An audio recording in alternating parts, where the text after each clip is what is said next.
L'ultimo autore che verrà ricordato stasera è un poeta, Enzo Bonagura, un maestro, un innovatore del linguaggio, un poeta moderno che affondava le radici della sua poesia nella tradizione.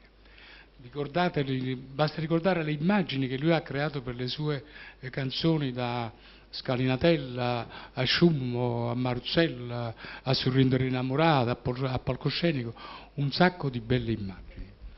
Quando io ho cominciato a entrare nel mondo della canzone, Bonagura per me era un mito, cioè lo salutavo con molti scurn, pieno di timore reverenziale, e ho avuto l'impressione che lui non mi filasse proprio. Quindi fu grande la mia sorpresa quando, qualche anno dopo, ai miei primi successi, lui mi scrisse una prima lettera, una bella lettera, invitandomi, facendomi complimenti e invitandomi a collaborare con lui. Ho intrattenuto con Enzo Bonagura una breve corrispondenza, non siamo riusciti poi a fare nulla, volevamo fare un programma per la radio, eccetera. Desidero leggervi la seconda lettera perché ci sono una parte della seconda lettera, perché ci sono delle considerazioni amare di questo grande poeta che penso siano attuali ancora oggi. Caro Salvatore, quanto avevi scritto fin dal 23 ottobre l'ho letto solamente ieri sera. La tua lettera, prima per la tua assenza da Napoli e poi per una dimenticanza della portiera di questo palazzo, ha aumentato il ritardo di una risposta che attendevo da tempo.